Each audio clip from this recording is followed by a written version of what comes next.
Bonjour à tous, Marie-Ève Bouchard de chez Oval Consultante et aujourd'hui j'ai envie de partager avec vous mes techniques pour une bonne animation d'un conseil d'administration.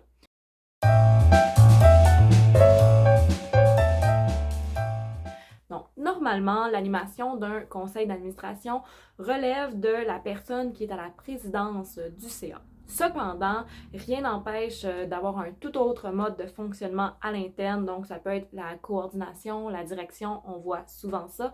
Ça peut être aussi un autre membre du CA. L'important, c'est que toutes les personnes sont à l'aise avec le processus.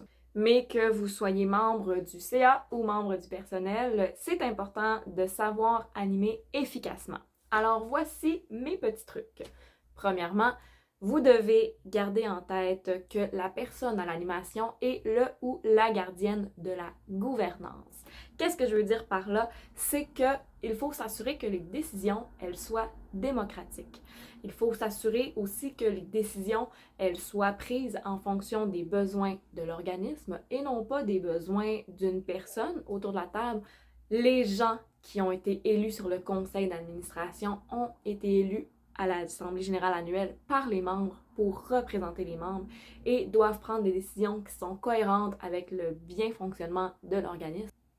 Deuxième point, la personne qui est à l'animation du CA doit être le gardien du temps.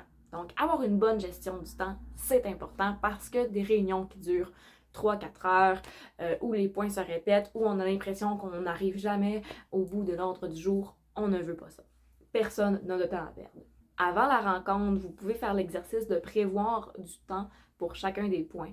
Vous pouvez vous mettre un chronomètre qui est un outil très efficace. Donc, si vous avez prévu un 20 minutes pour un point et que là, vous voyez que vous arrivez à 15 minutes, vous pouvez le nommer.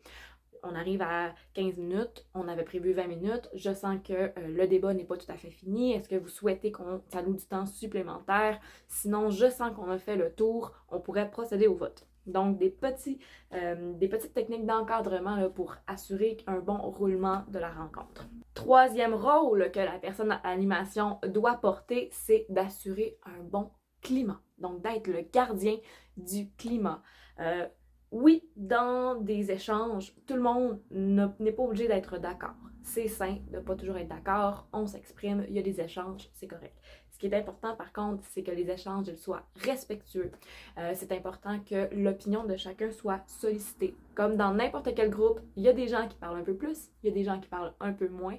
Donc, c'est s'assurer d'encadrer les gens qui parlent un peu plus et de solliciter les gens qui parlent un peu moins pour que tous se sentent écoutés et entendus. N'hésitez pas à demander le vote également si vous sentez que on n'est pas d'accord, que pas tout le monde ose s'exprimer. Demander le vote, c'est un excellent moyen.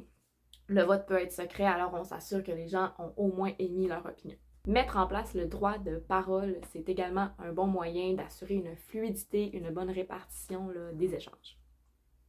Je finis ça avec quelques petits points techniques. Donc, on commence la rencontre officiellement avec la lecture de l'ordre du jour. L'ordre du jour peut être modifié par les gens qui sont présents. On ajoute un point varia vers la fin de la rencontre. Ce point varia-là, il sert à ajouter des points d'information, des points de discussion, mais qui ne sont pas des points décisionnels. Parce que si ça a été ajouté au varia, ça veut dire que le point n'était pas prévu à l'ordre du jour. Et s'il n'a pas été prévu à l'ordre du jour, il n'a pas pu être préparé par les gens autour de la table. Donc, la décision ne peut être éclairée. C'est vraiment important que ce ne soit pas des points décisionnels, sauf en cas de force majeure. Et là, absolument, il faut que les gens aient tous les documents pour prendre une décision éclairée. Ce qui m'amène à mon dernier point que je voulais vous nommer. Assurez-vous que les gens prennent des décisions éclairées. Je le répète parce que c'est vraiment, vraiment important. Une des décisions qui doivent être prises par le conseil d'administration doit être soutenue par des documents qui amènent l'information. Visuellement aussi, pas seulement à l'oral. Donc, vous pouvez faire un PowerPoint, vous pouvez remettre des documents papier, mais assurez-vous que les gens ont l'information, que tous les paramètres ont été pris en considération également financièrement, qu'ils aient des tableaux là, pour voir l'impact financier des décisions. Parce que les gens du conseil d'administration doivent faire preuve de diligence, c'est eux qui sont imputables des décisions qui sont prises. Il est donc primordial que les décisions soient éclairées. Voilà, c'était tout pour moi aujourd'hui. J'espère que vous avez appris des choses durant la capsule.